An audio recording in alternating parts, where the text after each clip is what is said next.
And he said to me why he chose the international construction firms was because he wanted these jobs to be done professionally, jobs that would last.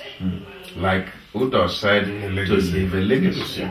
Now, anybody who wants to be truthful to himself would know that, while personally I do not know of any Nigerian construction firm that has done any roads in Nigeria that have lasted for more than 5 years. So it would be foolishness for anybody to claim that giving the contracts to these international companies is tantamount to not empowering the people. Now, addressing your second question about the indigenization factor in the Niger Delta and why Akpabio did not. How many people in the diaspora want to come back home to participate? Oh, many people. I mean, it's easy to say many people, but the truth of the matter is that actually, Akpabio went to America 3 weeks ago and actually invited. How many have responded? But that's not even the issue. The issue is when Akpabio came in and met the roads in question, the state of these roads were deplorable. And if you're aware, that was one of the first things he did was what they called Operation Zero Potholes, just to make the roads motorable. And in his zest and zeal to get the developmental process going on, I would do the same thing. At least get these things going, lay the foundations, get the roads done, and then let the people who want to come home come and partner. Because is it only roads that we can partner to develop Akwa Ibom? No. Where we need the expertise and skills from the diaspora in the state would be in a lot of other areas. There's a gentleman in Ikiddeh who's building an Amakwe refinery. How many engineers is he bringing from America to work with him? Those are places that our boys and girls in diaspora can aspire to either emulate that or come and work with it. So let's not think that because nobody from America, and again, we may not even know this for a fact.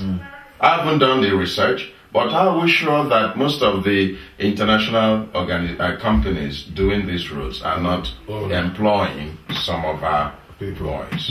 We don't know that. I don't know, but I'm assuming, because before I came back from home, I went to see the MD of Mother Cat, who have, I think they have some jobs. And virtually everybody working with the guy, most of them were Akwa Ibom people, you know. So I know that without being, and the man himself even said that a lot of his workers, those they subcontract work to, a lot of them are Akwa Ibom indigents. So it's not actually a fact, proven fact, that these guys, they may not, to the extent would like to see, but it's not completely absent.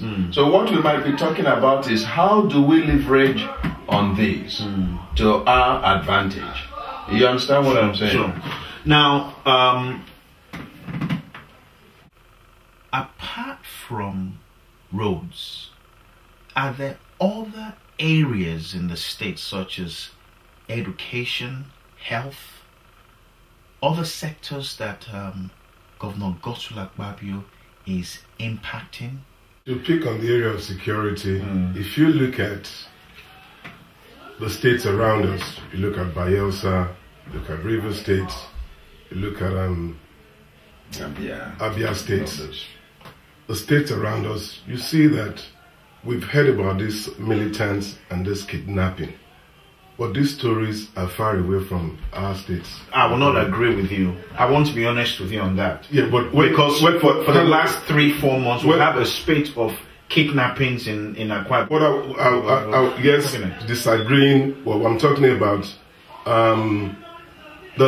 It's not as rampant. Let me use that word. Not as rampant as what we see or what we hear or what we witness in all the other states. I agree with you on that. And it is because of the things that Akpabio has put in place, the security measures that he has put in place to address that, and that is why we have in Akwa Ibom that peace that the other states are not enjoying.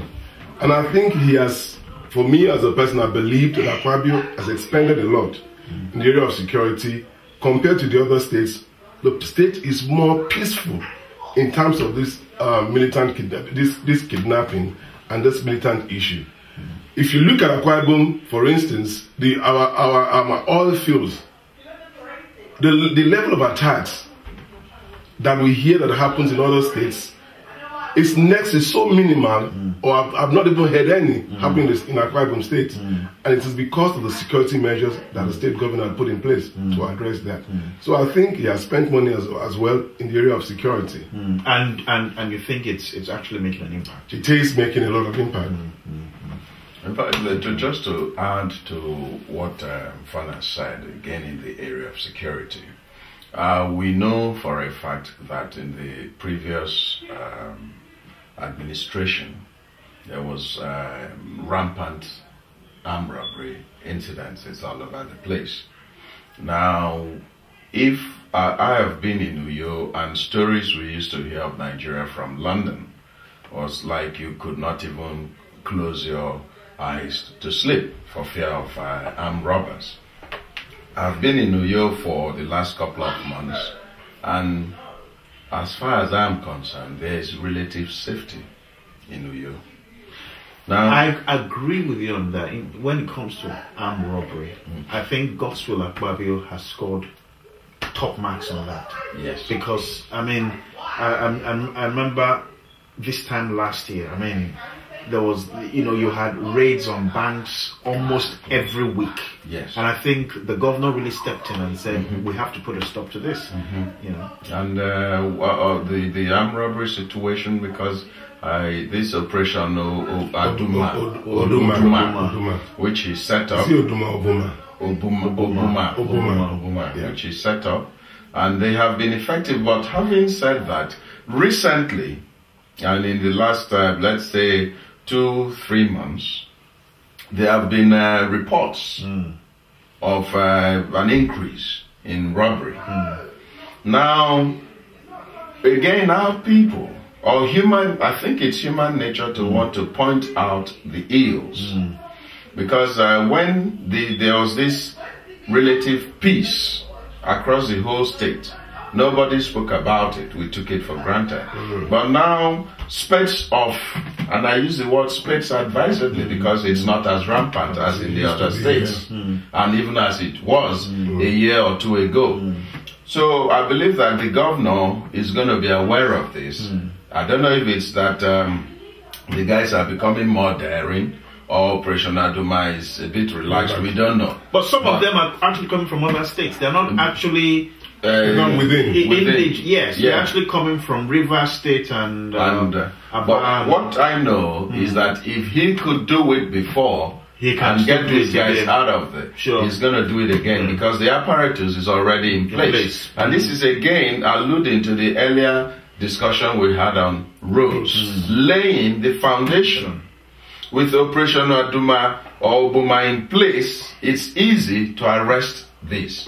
Again, adding to what Ufan said about the kidnappings, yes, it's a fact that recently they have been. But we are looking at the Niger Delta situation. I have seen white men driving around freely in Uyo. You don't have this in Port Harcourt. You cannot try it in Warri. You don't have it in, of course, you can't see any white man in Bayelsa. When you look at, when you understand? And these are laudable achievements that people must recognize. If it was that easy, they wouldn't be kidnapping in River State. They would not be kidnapping in Bayelsa. And so we must talk about this, and people must accept that this man has done tremendous.